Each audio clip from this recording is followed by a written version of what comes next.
Appelons la présence de Dieu. Samro yabaria wareke pendela warabo robosha.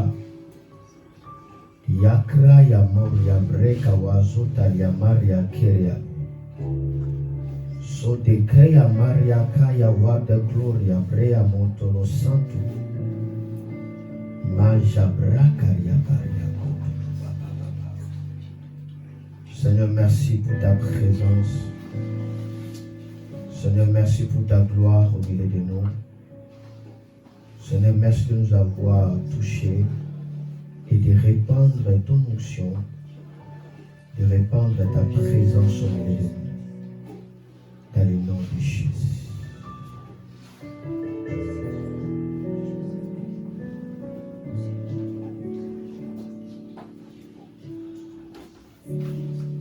Angelo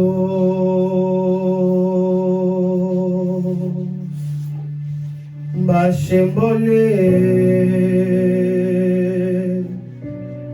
Mapapuna bango Libosoya Kitina bokonzi Angelo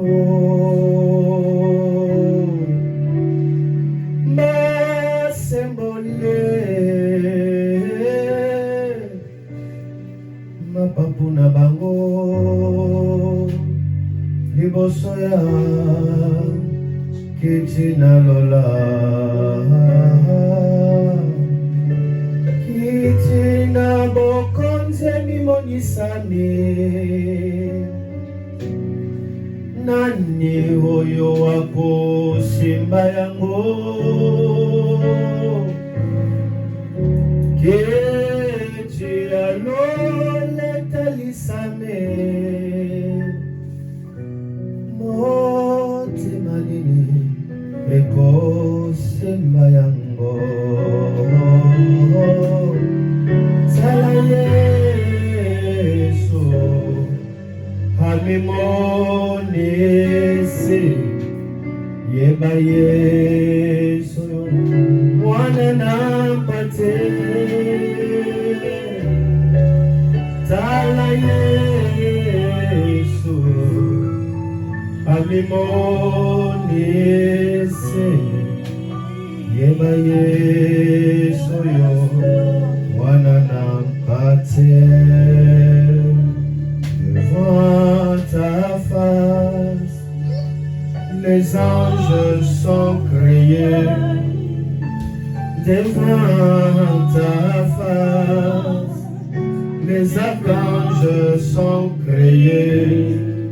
Devant ta face, le myriade sont créés. Devant ta face, les anges sont créés. Devant ta face, les archanges sont créés. Par ton vent, tu as créé les anges dans la lumière de ta gloire. Par ton vent, tu as créé les anges dans la lumière de ta gloire. Ce sont les vents que souffle le messager de ta sainteté. Merci Saint-Esprit, tous tes anges, aidez-nous au nom de Jésus. Amen. Regardez avec moi Josué chapitre 1, touchons le verset 6 à 9. Josué chapitre 1, verset 6 à 9. La Bible dit, fortifie-toi et prends courage, car c'est toi qui mettras ce peuple en possession du pays que j'ai juré à leur père de te leur donner. Fortifie-toi seulement et bon courage en agissant fidèlement selon toute la loi que Moïse, mon serviteur, t'a prescrite. Ne t'en détourne ni à droite ni à gauche, afin de réussir dans tout ce que tu entreprendras. Que ce livre de la loi ne s'éloigne point de ta bouche, Médite-les jour et nuit pour agir fidèlement selon tout ce qui est écrit. Car c'est alors que tu auras du succès dans tes entreprises, c'est alors que tu réussiras. Ne t'ai-je pas donné cet ordre? Fortifie-toi et prends courage.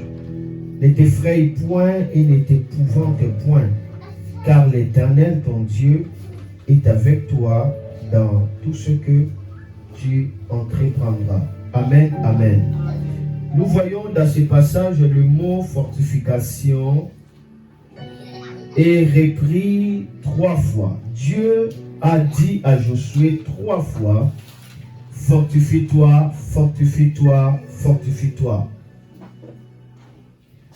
Dieu veut commencer une histoire avec Josué, Dieu veut commencer une œuvre avec Josué, Dieu veut manifester sa gloire avec Josué, mais ce qu'il demande à Josué, il dit fortifie-toi, fortifie-toi, fortifie-toi. Il dit nul ne se tiendra devant toi. Il dit je suis avec toi, je serai avec toi comme j'étais avec Moïse, mais une chose seulement que je te dis, fortifie-toi, fortifie-toi, fortifie-toi. Il dit que le livre de la loi ne s'éloigne point de ta bouche. Médite-les jour et nuit afin d'agir fidèlement selon ce qui est prescrit. C'est alors que tu auras du succès et tu réussiras dans tout ce que tu feras. Mais une chose, je te rappelle seulement, fortifie-toi, fortifie-toi, fortifie-toi. Dieu ne peut rien faire si vous n'êtes pas fortifié par rapport à la mission par laquelle Dieu veut vous engager. Toute grande mission de Dieu demande une fortification. Pourquoi? Parce que la mission de Dieu déclenche les adversaires. La mission de Dieu déclenche des défis. Toute grande mission, toute grande vision rencontre des oppositions. Alors, on a besoin d'être fortifié pour accomplir cette mission. Pourquoi Dieu va répéter fortifie-toi? Je suis avec toi, mais toi tu dois te fortifier. Deuxièmement, tu es appelé, ou vous êtes appelé à se fortifier pour vous tenir ferme dans l'accomplissement de la mission. On ne peut pas réaliser des grandes missions en étant faible. Pour accomplir des grandes missions, accomplir des grandes destinées, la fortification est une obligation. Alors, le message d'aujourd'hui s'intitule « Fortifie-toi dès le début ». Fortifie-toi dès le début. N'attendez pas beaucoup de mois pour fortifier. N'attendez pas beaucoup de jours pour fortifier. N'attendez pas à être fortifié. Commencez à être fortifié dès le début. De maintenant, commencez par la fortification. Lorsque nous voyons le mot fortification, ça nous rapporte au mot qui veut dire fort, plus fort, robuste, plus robuste. Lorsque Dieu nous dit fortifie-toi, Dieu veut dire tout simplement soyez fort, plus fort, et soyez robuste, plus robuste. Mais comment on doit se fortifier? Par quelle manière nous devons nous fortifier? Nous le regardons dans la parole de Dieu dans 1 Timothée chapitre 4. 1 Timothée chapitre 4, le verset 7. Ça nous montre la manière de se fortifier. Parce que la Bible nous dit de se fortifier, mais comment nous devons se fortifier? Regardez 1 Timothée chapitre 4, le verset 7. La Bible nous dit ceci. Repoussez les contes profanes et absurdes. Repousse les contes profanes et absurdes. Exerce-toi à la piété, car l'exercice corporel est utile à peu de choses, tandis que la piété est utile à tout, ayant la promesse de la vie présente et celle à venir. Comment se fortifier? Pour se fortifier, vous devez d'abord repousser des contes profanes, c'est-à-dire repousser les discours vains. repoussez tout ce qui est inutile, repoussez tout ce qui distrait, repoussez tout ce qui vous éloigne de votre concentration, repoussez ce genre de discours. Et la Bible dit, exercez-vous par la piété. Entrez dans l'exercice spirituel de la piété. Lorsque nous voyons la piété veut dire la ferveur de l'esprit. Cela veut dire que Dieu nous appelle à travailler la ferveur de l'esprit. Que notre esprit soit toujours fervent, que notre esprit soit toujours bruyonnant, que notre esprit soit toujours en feu. La ferveur de l'esprit, c'est aussi la poursuite de Dieu, la recherche des choses de Dieu. C'est cela la ferveur de l'esprit. La Bible dit, exercez-vous à la piété, parce que la piété vous accorde la promesse de la vie qui est présente, et même ce qui vient après. Et laissez les discours vains. Donc, pour se fortifier, on a besoin de l'exercice de la piété. Et alors, la piété se définit aussi comme la fidélité à Dieu. La Bible dit, repoussez des comptes inutiles qui vous distraient, exercez-vous dans la fidélité à Dieu. Exercez votre cœur à être fidèle vis-à-vis de Dieu. La fidélité à Dieu nous rapporte directement, nous renvoie dans la loyauté. Cela veut dire, laissez des discours, laissez des choses vaines, dirigez-vous vers la loyauté, soyez fidèles vis-à-vis de l'engagement, soyez fidèles vis-à-vis de Dieu. C'est cela qui va nous amener dans la fortification. Alors, ce mot fortification, je vais le dire, c'est rendre fort, plus fort, mais comment se fortifier? Je vais donner la réponse, il faut s'exercer à la piété. Et l'exercice de la piété, nous voyons, c'est la ferveur de l'esprit, nous voyons, c'est la fidélité à Dieu, et puis nous voyons, c'est la pureté intérieure. Cela veut dire, chercher à ce que votre cœur soit bien positionné, bien engagé dans les choses de l'esprit intérieur, la ferveur intérieure, la pureté intérieure. Alors je vais vous lire, changer un peu le son s'il vous plaît, diminuer le volume. Je vais vous lire la version Chouraki de ce passage 1 Timothée chapitre 4 verset 7. Écoutez avec beaucoup d'attention. La Bible nous dit ceci, dans la version Chouraki, la Bible nous dit, mais les contes et le mythe bon pour des vieilles femmes. Des contes et des mythes sont bons pour des vieilles femmes. Des contes, des racontards. C'est-à-dire, il y a des gens qui jouent avec la parole de Dieu. Ça devient pour eux des contes. Ça devient pour eux des mythes. C'est pourquoi ici, la Bible dit, repousse des contes profanes. C'est-à-dire, on prend la parole de Dieu comme des blagues. Vous ne savez même pas, vous savez même pas. C'est-à-dire, la personne cherche à justifier sa faiblesse, à s'appuyer à la parole de Dieu. Et vous ne savez même pas David avait combien de femmes, et Salomon avait combien de femmes, et vous ne savez même pas tel était comme ça, vous ne savez même pas tel. C'est-à-dire, la personne entre dans des contes. La personne joue avec sa vie, mais en se fondant sur la parole de Dieu. Vous ne savez même pas que le premier miracle que Jésus-Christ avait fait, c'était le vin. Et vous ne savez même pas, c'est le vin. C'est-à-dire, la personne est en train de jouer avec sa destinée en utilisant des contes. Dans la parole de Dieu, il y a des contes, il y a des mythes, il y a des histoires, il y a des poèmes. Cela n'apporte pas la vie. Ce qui apporte la vie, c'est le principe qui se dégage des Écritures. C'est pourquoi Paul dit à Timothée, repousse des contes inutiles. Ici, dans la version originale, on dit, mais les contes et les mythes, bons pour des vieilles femmes. Et repousse-les.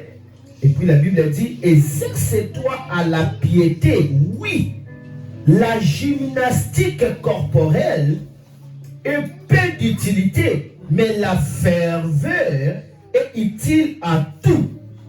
La gymnastique corporelle et peu d'utilité. C'est bon des gymnastiques, mais sans utilité, peu. Mais lorsqu'on cherche la gymnastique spirituelle, la piété, vous cherchez à vivre une vie de ferveur, une vie d'engagement, une vie d'enthousiasme pour Dieu, une vie de la soif pour Dieu, la Bible dit ça vous profite à cette vie et dans la vie qui arrive.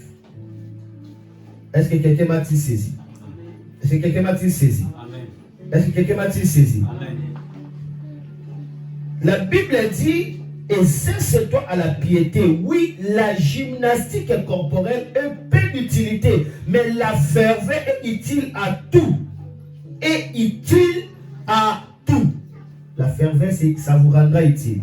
Regardez la parole de vie, toujours le même texte. Je suis en train de poser les fondements. Si vous ratez ces fondements, c'est fini. Je suis en train simplement de poser les fondements et puis je vais directement m'envoler. 1 Timothée chapitre 4, touchons la parole de vie. 1 Timothée 4, commençons le verset 7. Ok, qu'est-ce que la Bible nous dit? La Bible dit, mais rejette les histoires fausses et contraires à la foi. Rejette les histoires fausses et contraires à la foi. Ce sont des contes, des histoires. Il y a des histoires. La personne est en train de jouer avec la Bible, faisant des histoires. Il prêche, les gens commencent à rire de partout. Ce sont des histoires, ça n'amènera nulle part. Et la Bible va nous dire quelque chose ici. La Bible dit, entraîne-toi plutôt à rester fidèle à Dieu. C'est un entraînement. Entraîne-toi plutôt à rester fidèle à Dieu. Comment s'entraîner pour rester fidèle à Dieu? C'est la fortification. Vous êtes dans l'entraînement pour vous rester loyal vis-à-vis de Dieu. C'est quoi la fidélité? Faites ce que Dieu vous demande de le faire. Et faites ce que vous avez pris la résolution de le faire. C'est ça la fidélité. La Bible dit, rejette les histoires. C'est des histoires. C'est justifié, ce sont des histoires. Cessez ça. Cessez tout cela. Ça ne vous amènera nulle part. Laissez ces contes-là pour des vieilles femmes. Ils ont déjà fait des vies. La vie, ce qu'ils entendent, c'est la mort. Laissez les contes pour des vieilles. C'est bon pour les vieilles femmes, pas pour nous. Et la Bible dit, entraîne-toi plutôt à rester fidèle à Dieu. L'entraînement du corps est utile. Mais à peu de choses. Au contraire, la fidélité à Dieu est utile à tout. En effet, à celui qui est fidèle à Dieu, la vie est promise pour maintenant et pour plus tard. À celui qui est fidèle à Dieu, la vie est promise pour maintenant et puis pour plus tard. Si vous êtes fidèle à Dieu, vous avez la vie pour maintenant et pour plus tard. Donc, ce qui marche dans la loyauté, ce qui marche dans la fidélité, dans l'engagement, il pose des actions pour maintenant et après pour demain. Leur manifestation est rapide. L'engagement de Dieu est rapide. Ce qu'il faut, c'est rapide. Mais pour que vous vivez des choses maintenant, vous devez vous exercer à être fidèle vis-à-vis de Dieu. Et l'exercice de la fidélité vis-à-vis de Dieu vous renvoie à être fortifié. Dans la fortification, comment se fortifier? C'est à s'exercer dans la piété. C'est quoi la piété? C'est la ferveur de l'esprit, la fidélité à Dieu, la pureté intérieure. Ces choses-là permettent à ce que Dieu avait promis, vous pouvez l'expérimenter maintenant et vous pouvez aussi l'expérimenter plus tard. Plus tard, là veut dire tout simplement l'éternité. Est-ce que je peux avancer? Amen. Amen. Là, j'ai répondu à la question, comment se fortifier? Mais maintenant, il faut poser la question. La Bible dit, pour se fortifier, il faut s'exercer à la piété, n'est-ce pas? S'exercer à la fidélité de Dieu. Ça vous donne la promesse maintenant. Et pour l'éternité après. Mais maintenant, comment s'exercer à la piété? Comment s'exercer à la fidélité de Dieu? Comment faire l'exercice pour rester fidèle à Dieu? Comment s'engager pour être loyal vis-à-vis de Dieu? Comment s'engager pour repousser des contes profanes qui sont bons pour des vieilles? Comment le faire? La réponse ici, nous le trouvons dans le livre d'Éphésiens, chapitre 5, le verset 18 à 19. Je dis que si je suis en train de donner, c'est un fondement. Ne ratez pas cela. Si vous ratez l'année. C'est le fondement que je donne ici. Et non seulement pour l'année, mais c'est pour toute la vie que je suis en train de donner. Regardez Éphésiens chapitre 5, commençons le verset 18 à 19.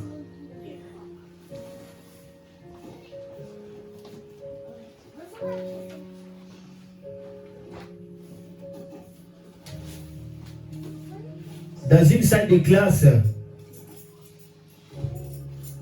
tous les élèves écoutent à la même manière, mais celles qui pratiquent, qui répondent bien, réussissent.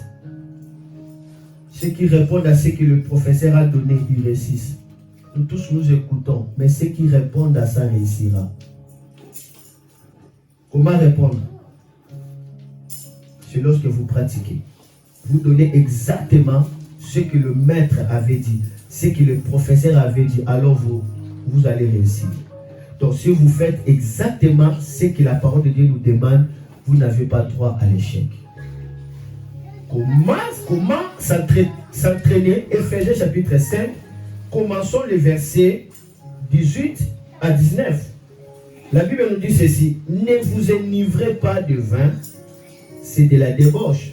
Soyez au contraire remplis de l'esprit. Donc, pour être entraîné dans la piété, dans la fidélité, dans l'engagement, vous devez être rempli du Saint-Esprit.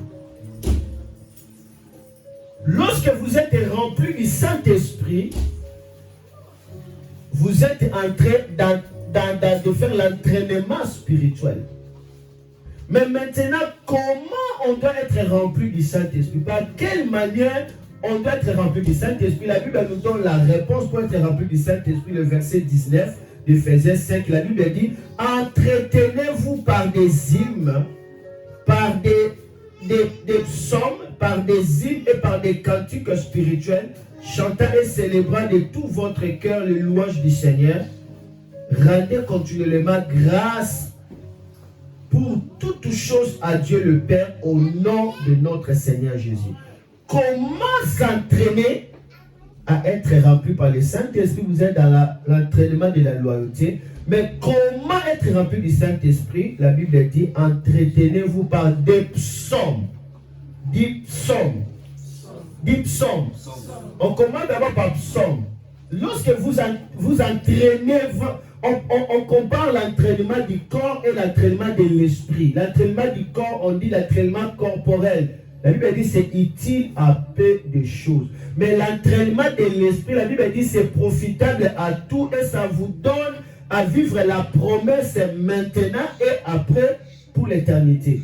Comment s'entraîner par l'esprit? J'ai dit il faut être rempli de l'esprit. Comment être rempli de l'esprit? Premièrement, c'est par l'entraînement de quoi? Des psaumes. C'est quoi les psaumes? Les psaumes, ce sont des mélodies inspirées, des paroles inspirées. Ce n'est pas des chansons, des paroles inspirées. Cela veut dire quoi? Une psaume ici, ça vient par des paroles inspirées. Cela veut dire vous lisez la Bible. Et quand la Bible commence à vous lire, ça devient le psaume pour vous. Vous lisez la Bible. Maintenant, la Bible commence à vous lire. Cela veut dire, vous entendez la voix de Dieu à travers les Écritures, ça devient le psaume. Et maintenant, lorsque cette parole-là commence à remuer dans votre cœur, encore et encore, vous êtes en train de s'entretenir par le psaume. Les psaumes, ce sont des paroles ouaites. En remémorant, en méditant, si des paroles ouaites, vous êtes en train d'être rempli du Saint-Esprit. C'est là où vient la fortification. Qu'est-ce qui passe dans votre cœur? Est-ce que votre cœur est dans l'exercice spirituel ou l'exercice physique, charnel? Vous pensez quoi? Qu'est-ce qui est en train de passer dans votre cœur? Comment être rempli par l'Esprit? La Bible dit, entretenez-vous par des hymnes. Par des hymnes. C'est quoi les hymnes? Les hymnes, ce sont des rythmes solennels. Ce sont des chansons solennelles. Des chansons qui engagent la souveraineté. Et le hymne dans la Bible, il s'agit tout simplement des chants qui élèvent la souveraineté de Dieu. Vous chantez avec respect à Dieu. Lorsqu'il y a des hymnes, les gens se tiennent debout. Et maintenant, quand vous êtes dans les hymnes de Dieu, les anges sont debout. Devant le trône de Dieu. C'est ici ce genre de cantique qui vous amène à avoir la sainteté de Dieu. Alors ça commence à faire quoi? À remplir votre cœur par le Saint-Esprit. Comment être rempli du Saint-Esprit? La Bible nous dit par des cantiques spirituels. Par des cantiques spirituels chantant et célébrant de tout votre cœur. C'est quoi des cantiques spirituels? Des cantiques spirituels, ce sont des chansons inspirées par Dieu. Des chansons inspirées par Dieu. Lorsque maintenant, vous chantez des chansons inspirées à Dieu de tout votre cœur, ça va vous amener à être rempli du Saint-Esprit. Quand vous faites ces exercices, ça vous remplit du Saint-Esprit, vous êtes fortifié, vous commencez directement à être fidèle à Dieu. Cela veut dire ce que Dieu vous dit, vous le faites. Pourquoi? Parce que votre cœur est modelé à l'image de Dieu. Votre cœur n'est pas déformé, mais votre cœur est formé à la pensée de Dieu. Vous commencez à avoir le cœur de Dieu. C'est ça ce que la Bible dit, un cœur nouveau. C'est par ces choses que vous serez fortifiés. Maintenant, la Bible dit, fortifiez-vous dès le début.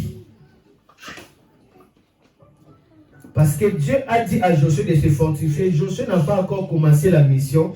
Dieu lui dit, fortifie-toi. C'est-à-dire, il était au début. Et aujourd'hui, le message que Dieu m'a donné de vous donner, c'est fortifie-toi dès le début. Tu n'as pas de temps à perdre. Dès maintenant, fortifie-toi.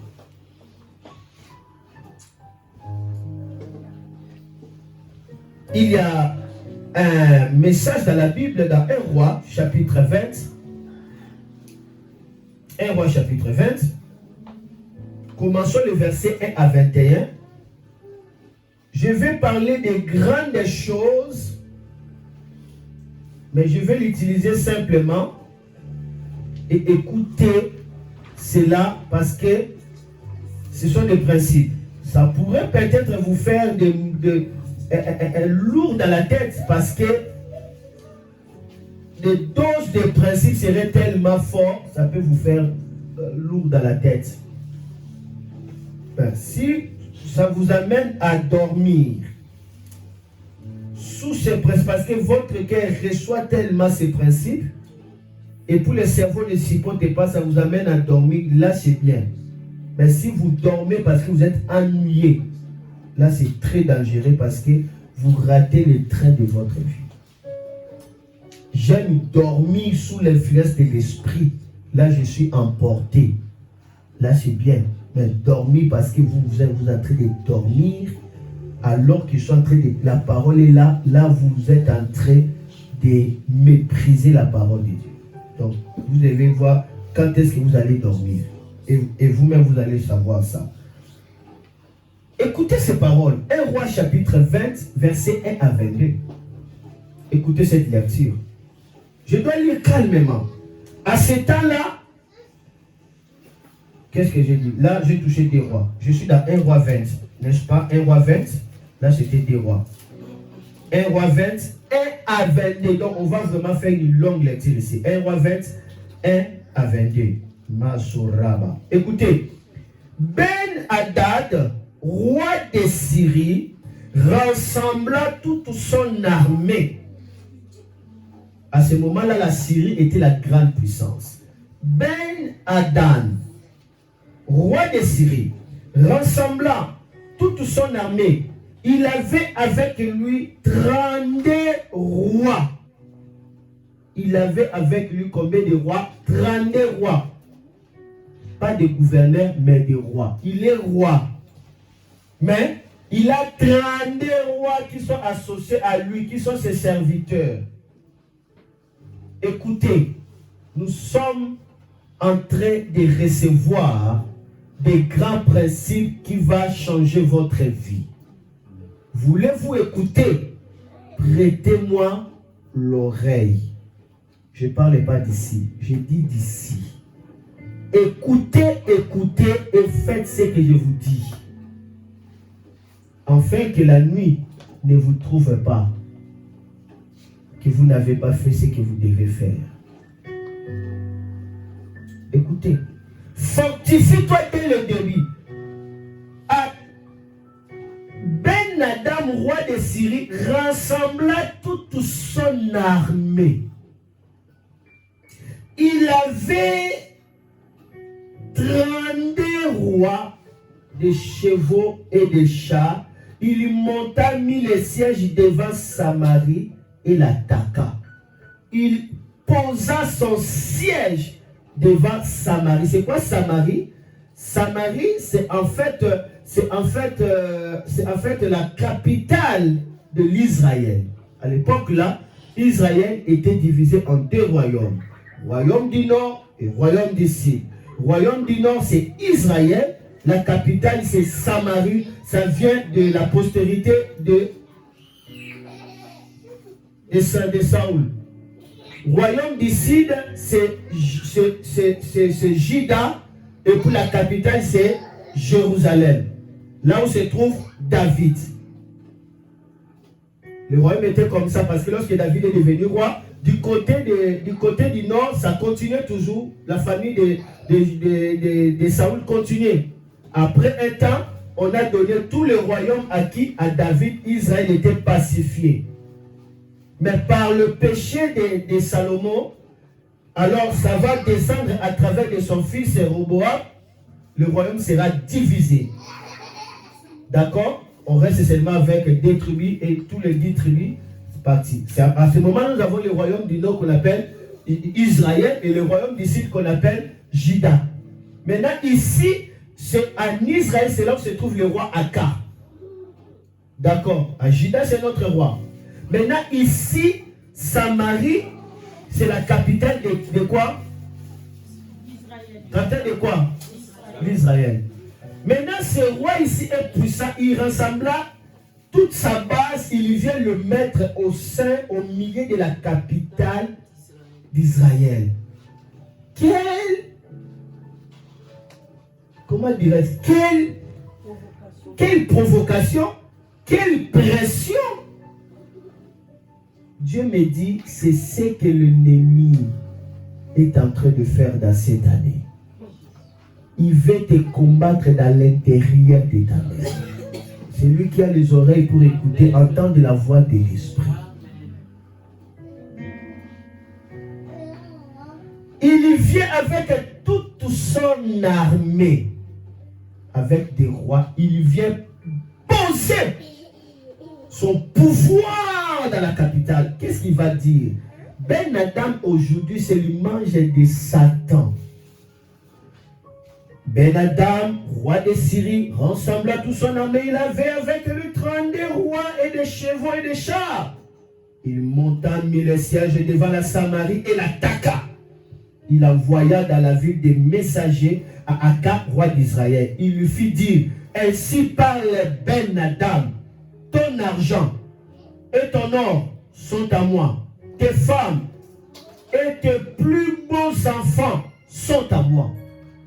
Le roi d'Israël répondit, roi, mon Seigneur, comme tu le dis, je suis tout à toi avec tout ce que j'ai.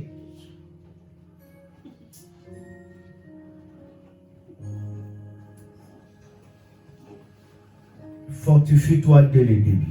Écoutez-moi, écoutez. Il dit, tes femmes sont en moi.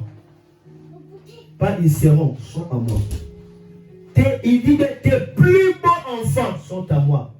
Ton argent, ton or, tout est à moi. Mais avant de prononcer ça, il a d'abord bombardé. Boum! Et puis il attaqua d'abord. Il impressionne. Après, il envoie le message. Le diable, ce qu'il veut, il veut d'abord t'intimider, t'impressionner, te bouger.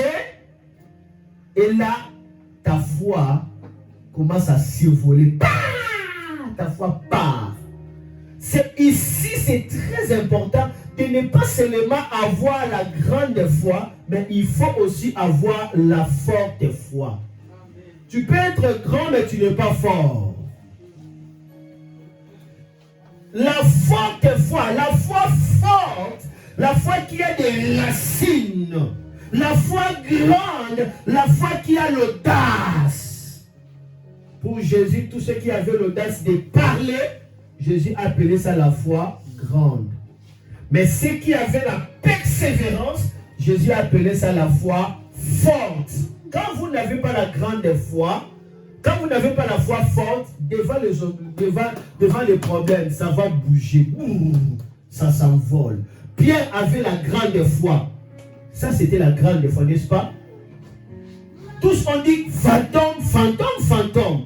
Jésus dit c'est moi. Et Pierre dit si c'est toi, ordonne que je vienne. Ça, c'est la grande foi. Jésus dit viens. Quelle foi? Et Pierre aussi met aussi les pieds dans l'eau. Il n'a jamais fait ça. La grande foi vous amène à une vie d'audace.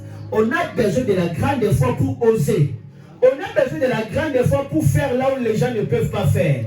On a besoin de la grande foi pour aller là où les gens sont en train encore de réfléchir. Parce que la grande foi bondit. Ça vous permet de bondir. Ça vous lance. Mais on a aussi besoin de la foi forte. Il avait la grande foi, mais il n'avait pas la foi forte. C'est pourquoi devant le vent, il commence à tomber. Il commence à faire quoi? À tomber. La foi, s'il n'est pas forte, ça ne peut pas achever le travail. Il a menacé. Après, il dit, tes femmes, ta maison, ton or est à moi. Et le roi dit, mon Seigneur, tout ce que tu as dit là, c'est à toi. Moi-même aussi, je suis à toi. Ne fais pas cette erreur-là. Ne fais pas cette erreur-là. Il dit, moi, je suis à toi. Ma femme, à toi. Mes enfants, à toi. L'or, à toi. Maintenant, toi-même, tu as quoi? Le diable ne sera jamais satisfait. Je dis, le diable ne sera jamais satisfait. La puissance des ténèbres ne seront jamais comment satisfaits. Amen. Il dit, tes plus beaux enfants, tes femmes, ton or. C'est-à-dire, le roi a mis la main sur tout ce qui est de précieux pour le roi Aka. Lorsque le diable veut détruire la vie d'une personne, il mettra la main sur tout ce qui est précieux. Il veut l'avoir, je le demande. Vous savez, le diable peut te demander des choses, il te demandera des choses seulement qui t'écoutent. Des choses dans lesquelles il va te demander ton monde. Tes femmes, tes enfants, ton or, tout est à moi. Amen. Le roi dit, ok, tout c'est à toi. Je prie dans le nom de Jésus. Ce que l'ennemi avait demandé, tu dois refuser maintenant. Tu dois refuser. Le roi a accepté, il amène le message. Amenant le message devant le roi à Ben Adam. Ben Adam va répondre. Il dit, ce n'est pas assez. Comme il a accepté de me donner tout ce qu'il a, j'ai dit aussi, et même tous les serviteurs du roi, et même toute la richesse du roi, je veux que cela aussi soit à moi.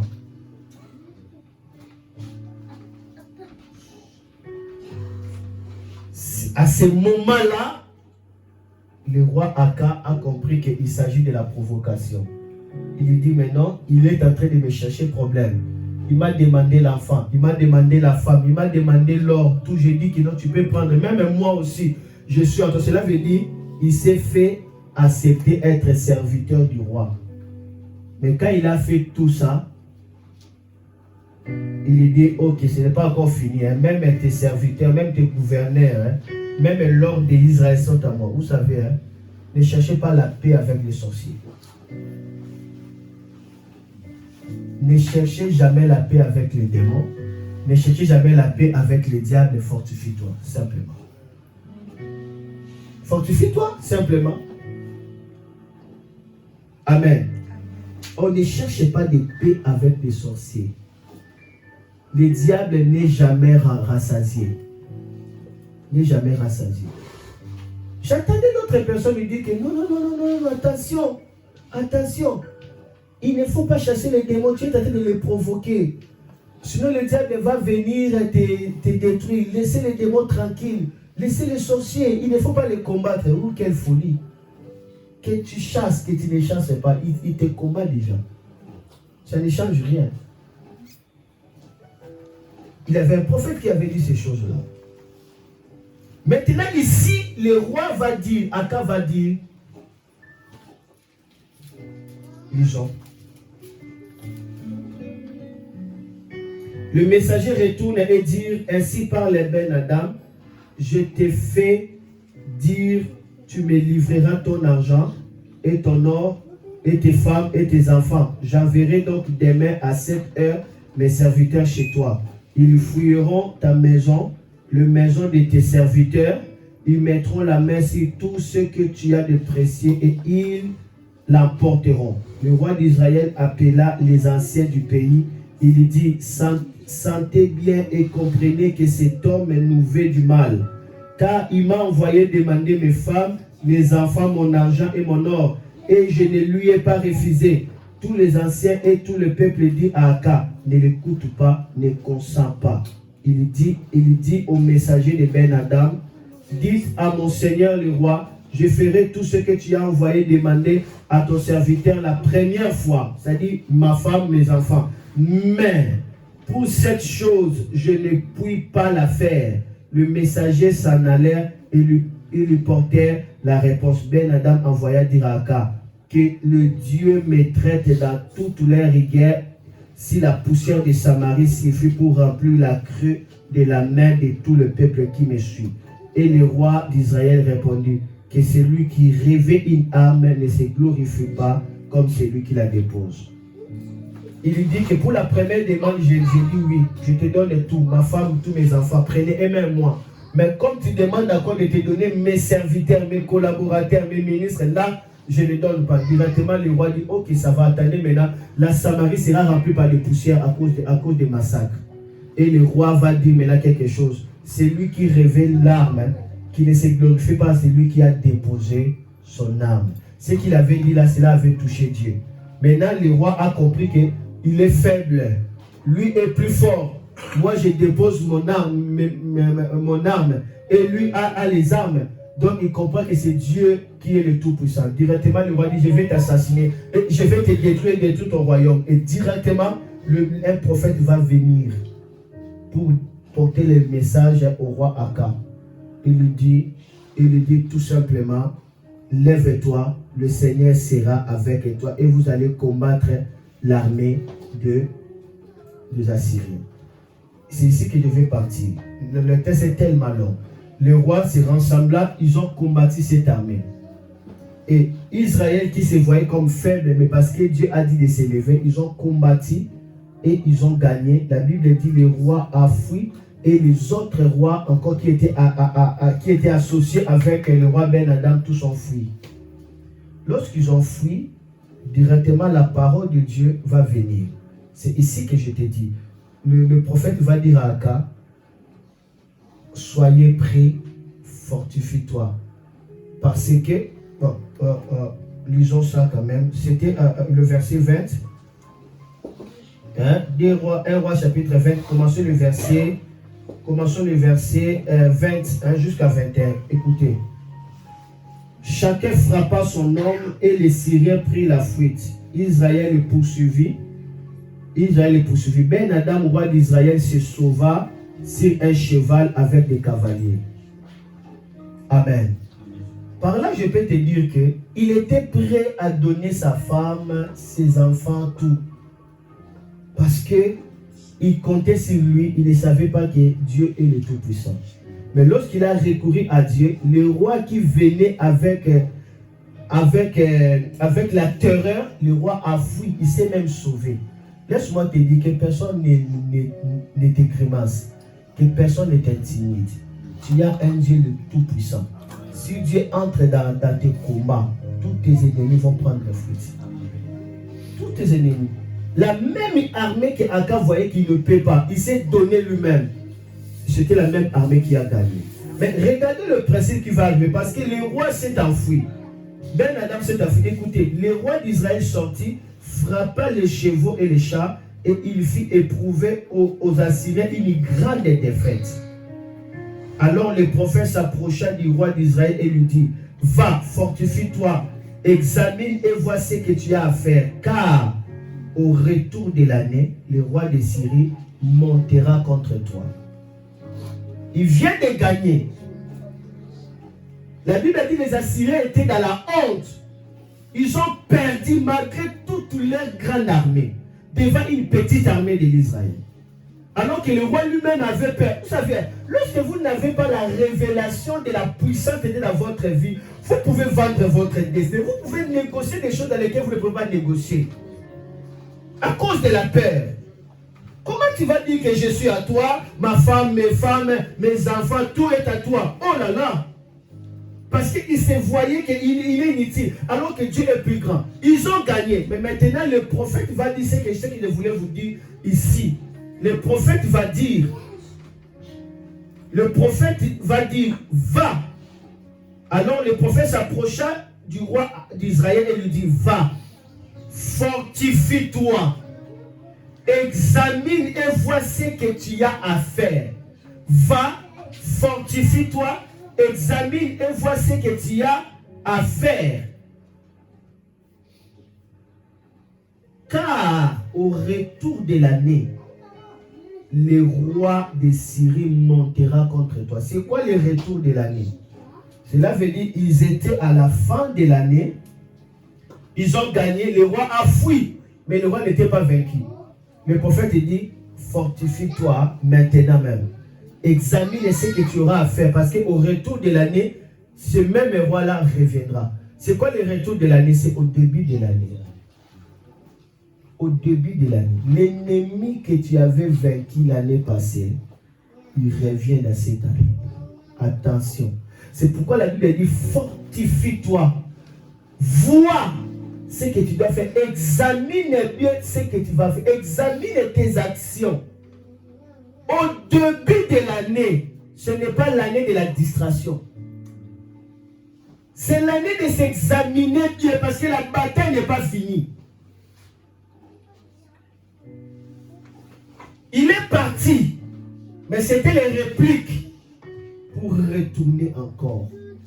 Et la Bible dit, ce roi-là retourna.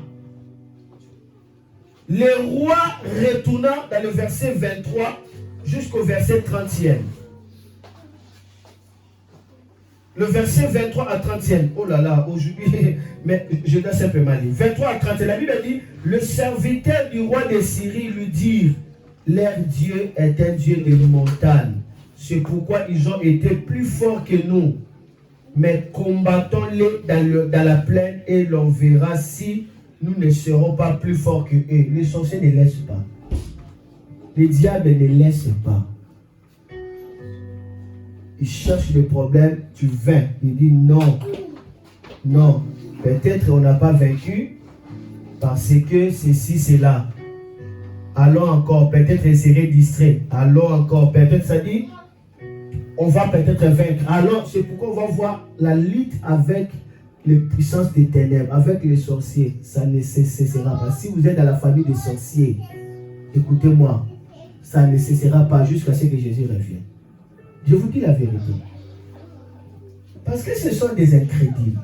Comment expliquer l'armée d'Israël vient de l'évêque, mais il dit non, peut-être leur Dieu c'est un Dieu de montagne. Maintenant, on doit changer la stratégie, on doit les combattre dans la plaine. Ils continuent toujours à aller. Mais alors ils fouillaient, hein.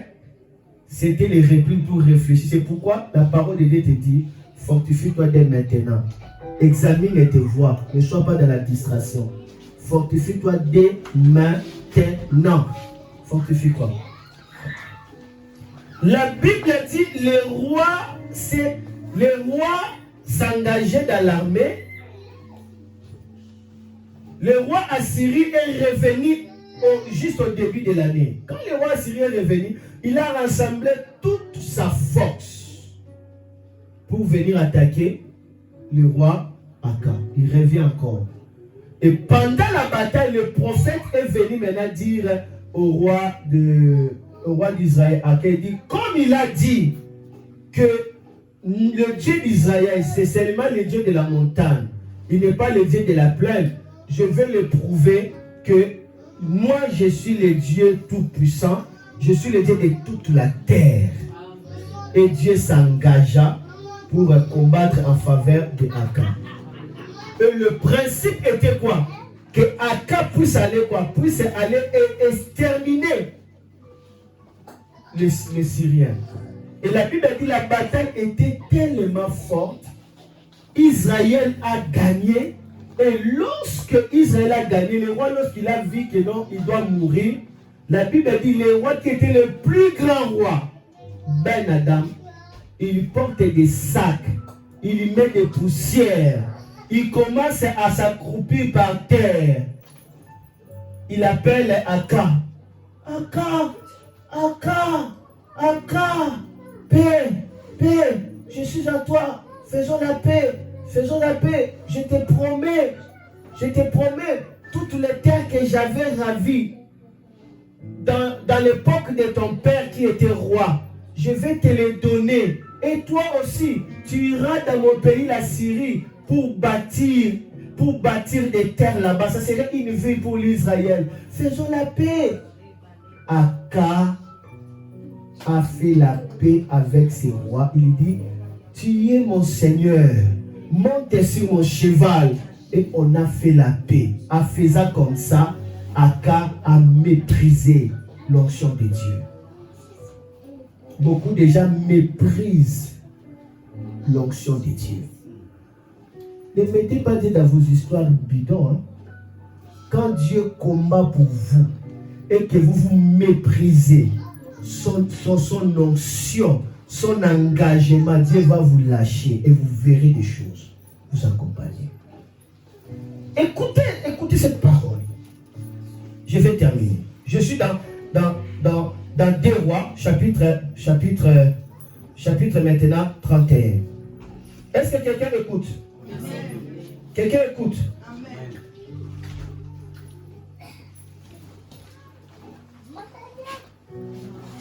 Commençons d'abord le verset 32. Ils se mirent des sacs autour des reins et des cordes autour de la tête. Et ils allèrent auprès du roi d'Israël. Ils dirent, ton serviteur Ben Adam dit, laisse-moi la vie, Akab. Laisse-moi la vie. Akab répondit, est-ce encore vivant? Il est mon frère. Écoutez. Quel est ton frère? Ton frère qui dit, tes femmes sont à moi.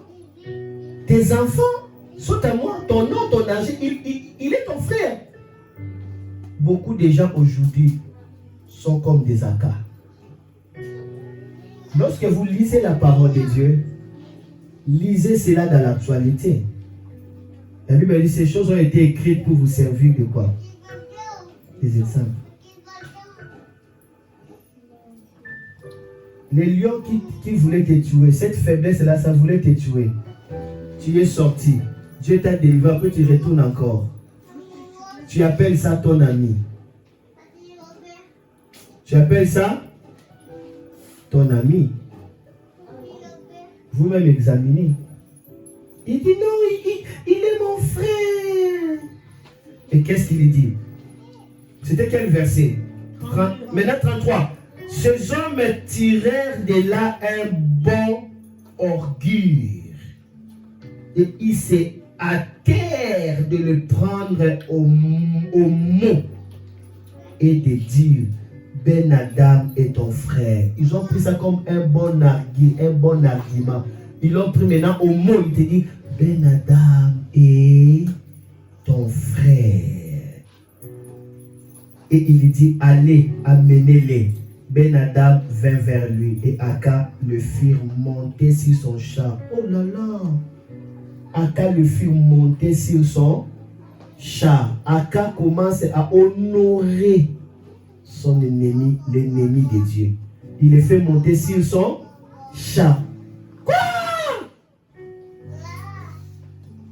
Lorsque vous honorez les ennemis de Dieu, vous êtes en train de mépriser l'onction de Dieu sur votre vie. En honorant les ennemis de Dieu, vous êtes en train de cracher sur votre Dieu. Aka est allé plus loin, complexé. Dis complexé. Dis complexé. Dis encore complexé. Beaucoup sont complexés. Ben Adam lui dit, je te rendrai les villes que mon père a prises à ton père, et tu établiras pour toi des riz à Dama, comme mon père avait établi à Samarie. Et moi, reprit Aka, je te laisserai aller en faisant une alliance. Il fit alliance avec lui et le laissa aller. L'un des fils des prophètes dit à son compagnon, d'après l'ordre de l'Éternel, écoutez ça, frappe-moi, je t'ai pris, mais cet homme refusa de le frapper. Alors il lui dit, parce que tu n'as pas obéi à la voix de l'Éternel, voici, quand tu m'auras quitté, le lion te frappera, et quand tu quitté, le lion les rencontrera et les frappera. Il trouva un autre homme, il lui dit, frappe-moi, je t'ai pris. Cet homme les frappa et les blessa. Le prophète alla se placer sur le chemin du roi et il se déguisa avec un bâton sur les yeux. Lorsque le roi passa, il cria vers lui et dit, ton serviteur était au milieu du combat. Et voici un homme s'approcha et m'amène un homme en disant, garde cet homme, s'il vient à manquer, ta vie répandra sur ta vie où tu payeras un talent d'argent. Et pendant que ton serviteur agissait ça et là, l'homme a disparu. Le roi d'Israël lui dit, c'est là ton jugement. Tu l'as prononcé toi-même. Continuez. Aussitôt le prophète ôta les bandeaux de dessus de ses yeux et le roi d'Israël le reconnut pour l'un des prophètes. Il dit alors au roi, ainsi parle l'Éternel. Parce que tu as laissé échapper de tes mains l'homme que j'avais dévoué par interdit. Ta vie répondra de sa vie et ton peuple de son peuple. Amen. Dieu ne joue pas avec des principes. Il dit, parce que tu as laissé échapper cet homme, sachez que toi-même tu vas payer à sa place. Parce que cet homme reviendra. Ton sang répondra à son sang. Et ton peuple répondra à son peuple. Et la Bible dit, Aka a gardé le secret. Après un temps, qu'est-ce qui s'est passé? Le roi d'Assyrie revient encore combattre le peuple d'Israël. Quand il est venu combattre le peuple d'Israël, la Bible dit, Aka s'est associé avec le roi de Juda, qu'on appelle Josaphat. Ils s'associent, ils font l'alliance. En faisant l'alliance, Juda avait l'alliance avec Dieu. Aka a déjà des problèmes. Il a déjà des problèmes. Aka a des problèmes. Aka a la prophétie parce qu'il a échappé. Il a méprisé. Les fenêtres sont, les portes sont. Dieu n'est pas là. Vous qui marchez avec des principes de Dieu, la meilleure manière de faire une grande bêtise, c'est aller s'associer à la personne qui a déjà ouvert des portes. Vous allez payer vous-même. Vous savez, dans cette bataille, on a attrapé le roi de Juda. On voulait le massacrer. La Bible dit que le roi de Juda poussa un cri de Juifs. C'était un cri de Juifs. Quand il a poussé un cri de Juifs, directement Dieu s'est intervenu et ses ennemis étaient tombés comme projetés. Et le roi Josaphat était sauvé. Il voulait mourir inutilement par des alliances avec la personne qui n'est pas avec Dieu. Attention aux alliances. Attention. C'est très important. Je ne sais pas, le message que je suis de donner, beaucoup de gens ne vont pas comprendre. D'autres le comprennent. D'autres le comprendront après quand ils vont pleurer. Je vous avais dit, ça serait tellement fort. Ça peut vous amener à dormir. Mais dormez lorsque vous êtes emporté par l'esprit. Mais ne dormez pas. Ce que je suis en train de dire là, vous allez le comprendre après. Vous allez le comprendre après. Pas maintenant, vous allez le comprendre. Aka a été sauvé par la miséricorde de Dieu parce qu'il ne savait pas. Il a crié, Dieu l'a sauvé. Et maintenant, pendant le moment de la guerre, le roi Ben Adam qui a fait l'alliance avec Aka, qu'est-ce que le roi Ben Adam va dire? Lisons ça. C'est par là que nous allons terminer. N'est-ce pas? Lisons ça. Nous sommes dans le verset 35 à 43. 35 maintenant. Nous lisons.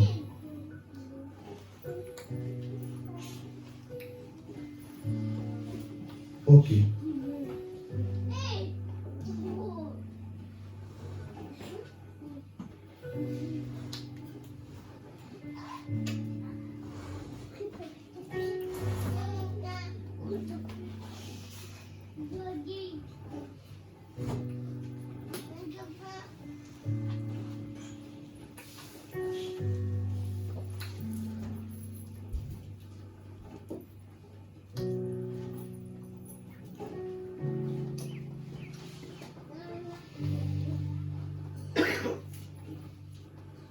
Bon, avançons seulement, avançons.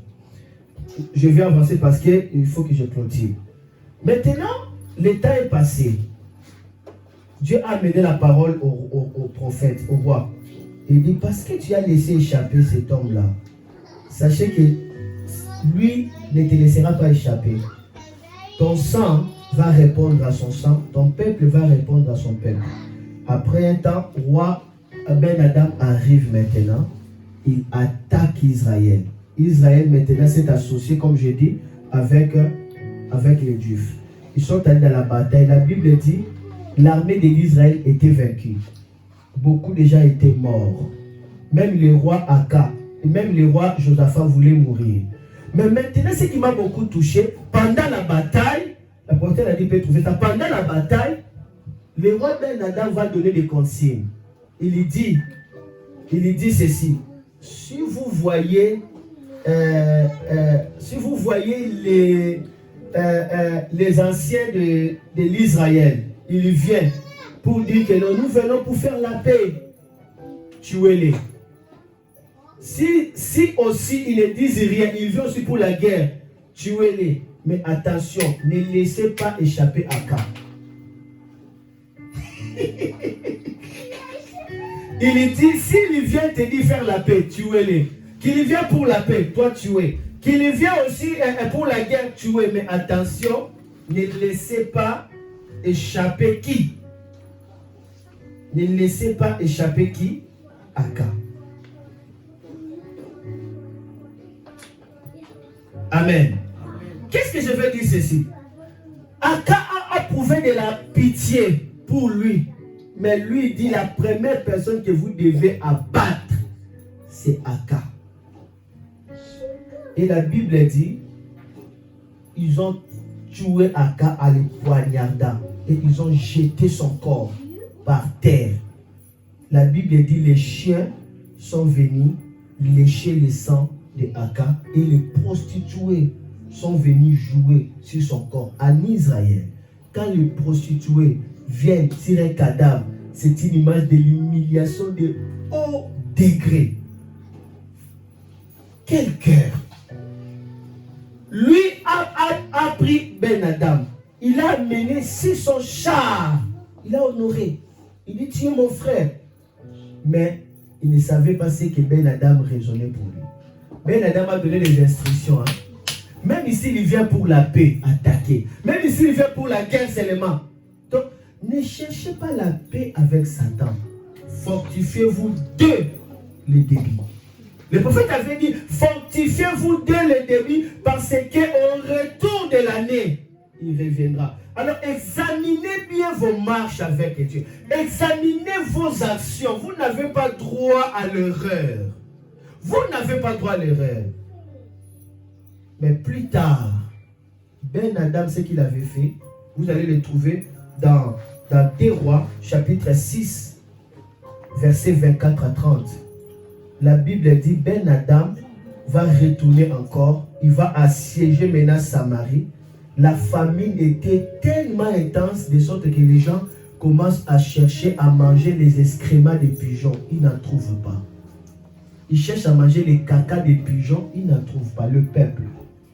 C'était tellement atroce. Alors Aka était déjà mort. C'était un autre roi qui l'avait remplacé. C'était tellement atroce. La Bible dit il y avait des femmes à cause de la famine. Ils ont fait la ristourne des enfants. Aujourd'hui, on va manger ton enfant. Et demain, on va manger aussi le mien. À cause de la famine. Qui a fait ça? Ben Adam. Ben Adam. Il est temps de combattre pour vos familles, afin de laisser un héritage à vos enfants. Afin de laisser un héritage. Il est mort, mais ses négligences continuent à poursuivre. Lisons cela pour terminer. Lisons cela des Rois.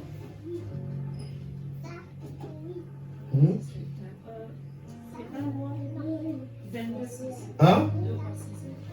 Là, tu cherches quoi? Là, je cherche là où il y avait le combat charnier. Ah, ok. Ah, d'accord. 1 Roi 22, combien? C'est 1 Roi 22 à partir de verset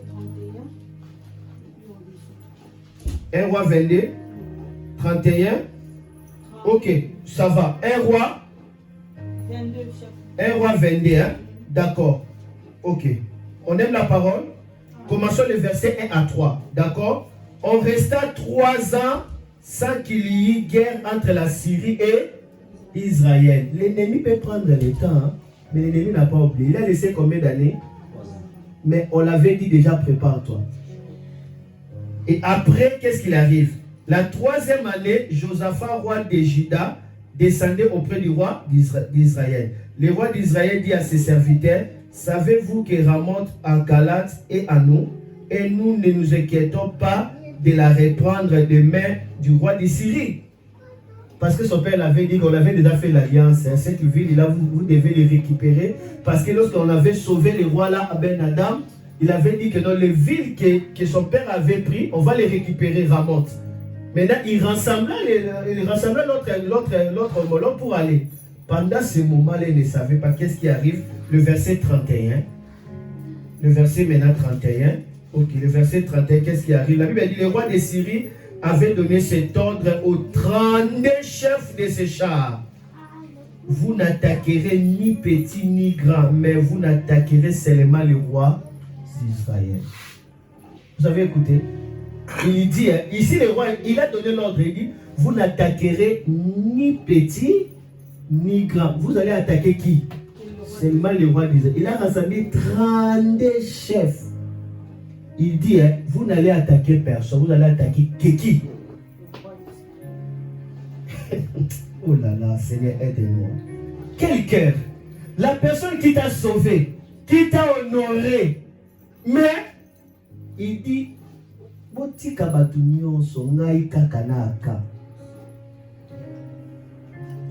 c'est la raison pour laquelle on va voir dans les règnes de l'esprit, ceux qui aident les sorciers, ce sont ceux-là qui sont beaucoup combattus et maudits. Je vous l'ai dit la vérité.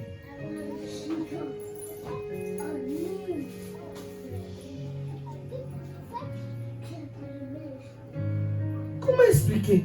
Il dit, n'attaquez personne. Vous, votre problème c'est quoi? D'attaquer qui? Aka seulement. Et le verset 38, on dit quoi? Verset 38. Lorsqu'on leva la chair, c'était quoi? Ok, 38. On dit quoi? Lorsqu'on lava les chars à l'état de Samarie, les chiens léchèrent le sang d'Aka et les prostituées y baignèrent selon la parole que l'Éternel avait prononcée. Mais maintenant, dans 2 Rois 6, 24, là où je termine, ce que je voulais dire, 2 Rois 6, 24, merci ceux qui nous ont suivis, je suis à la fin. 2 Rois 6, 24, qu'est-ce que la Bible nous dit? 2 Rois 6, 24. 2 Rois chapitre 6, verset 24. Regardez ce que Ben Adam va faire encore. Là, c'était maintenant pour le roi. Il a massacré le roi, il a humilié le roi. Maintenant, son sang, le sang d'Aka, a été répandu à la place du sang de qui? De Ben Adam. Mais ça n'a pas encore fini. On avait dit que son sang répandait son sang et son peuple même. Maintenant, sur le peuple de Aka, sur son peuple, qu'est-ce qui va lui arriver maintenant? Sur son peuple. 2 Rois chapitre 6, verset 24 à 26. C'est par là que je termine, je clôt. 2 Rois 6, 24 à 26. Qu'est-ce que dit? La Bible dit, après cela,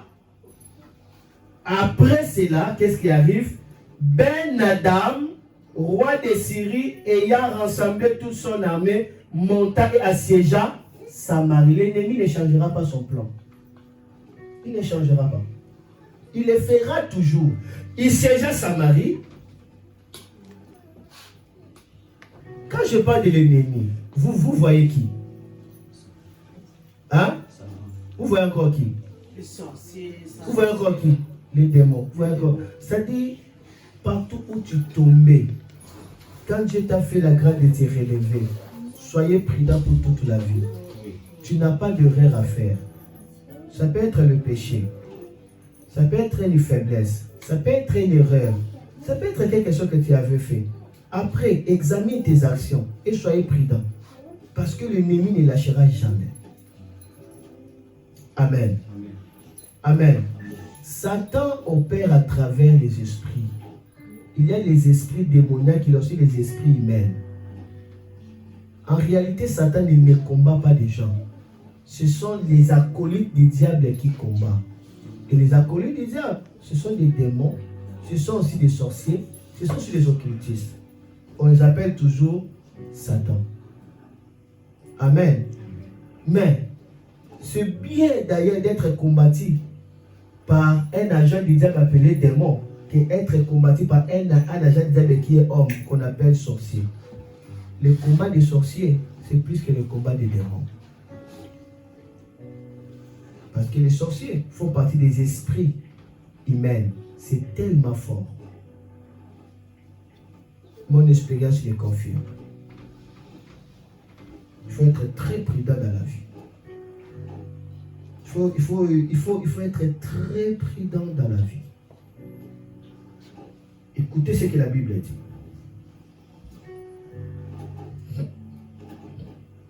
Commençons le verset 24. La Bible dit, après cela, Ben Adam, roi de Syrie, ayant rassemblé toute son armée, monta et assiégea Samarie. Il y eut une grande famille dans Samarie et ils la serrèrent tellement qu'une âne valait 80 cycles d'argent et les quarts des câbles, des fientes, des pigeons, 500 cycles d'argent. Et comme le roi passait sur la muraille, une femme lui cria, « Sauve-moi, ô roi, mon Seigneur !» Il lui répondit, « Si l'Éternel ne te sauve pas, avec quoi te sauverai-je? Avec les produits de lait ou des pressoirs ?» Il n'y avait rien à manger. Et le roi lui dit, « Qu'as-tu » Elle répondit, « Cette femme-là m'a dit, donne ton fils et nous le mangerons aujourd'hui. Et demain, nous mangerons mon fils. Nous avons fait cuire mon fils et nous l'avons mangé. Et le jour suivant, je lui ai dit, donne-moi ton fils et nous le mangerons. Mais elle a caché son fils. » Donc, elle appelle le roi de le sauver pour qu'on cherche le fils, pour qu'on puisse le cuire. La Bible dit Ben Adam a fait quoi? A serré la situation de Samarie. Je prie dans le nom de Jésus-Christ.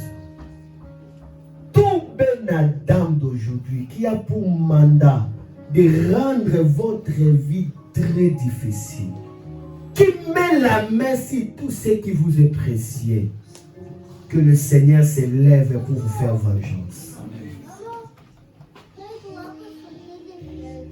Je prie maintenant, tout Ben Adam, tout esprit malin, tout esprit impur, qui a pour mandat de serrer tellement la situation de votre vie, afin que vous soyez vraiment dans la souffrance,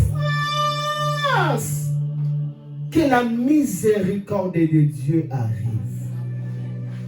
Que le royaume de Ben Adam soit neutralisé. Amen. Quand Élisée a écouté ces choses, il a dit demain à cette même heure, la bonne nouvelle entrera. Et Ben Adam a fui son propre pays. Parce que Dieu est descendu enfin pour rendre jugement. Je prie, celui qui demande ton fils, il demande ta fille, il demande ton diplôme, il demande ta carrière, il demande ta vie. Que lui-même soit demandé. Amen. Que lui-même soit demandé. Amen. Que lui-même soit demandé. Je prie que tu sois fortifié. Je prie que tu sois fortifié. Car la guerre, ce n'est pas pour des petits enfants. Tu dois être fortifié. Tu dois être fortifié à ne pas céder aux ruses de Ben Adam. Ben Adam est venu avec la ruse. Il porte même des sacs. Il se humilie même par terre. Il fait même des promesses. Alors que c'était le venin des serpents. Mais dans la bouche, on voit le miel. Combien de gens ont déjà eu à goûter des venins? Déjà dans les débuts de cette année, je suis l'homme de Dieu. Je vois, j'entends et j'écoute ce que Dieu me dit. Depuis le début de l'année ici, on a fini de célébrer. Déjà, beaucoup ont eu déjà à goûter des venins. Je suis l'homme de Dieu et je vois et j'entends. Beaucoup ont des venins déjà de l'ennemi. Par la distraction et la médiocrité des principes de Dieu. Vous êtes en train de sacraliser des choses sacrées par Dieu. Je prie aujourd'hui miséricorde pour vous. Parce que vous n'êtes pas de la race de Aka. Vous êtes de la tribu de Chita. Parce que Christ est votre grand frère. Que Dieu vous pardonne. Et que Dieu vous aligne dans sa volonté et dans son plan. Afin que vous combattez le bon combat de la foi et que vous ne perdez pas votre foi. Vous ne perdez pas votre foi. Ma chère, mon frère, vous devez combattre le bon combat de la foi. La foi vient de ce qu'on entend. Ce qu'on entend vient de la parole de Christ. Donc le bon combat de la foi veut dire le combat de la révélation. Vous devez avoir la révélation et agir avec cette révélation. Alléluia. Alléluia.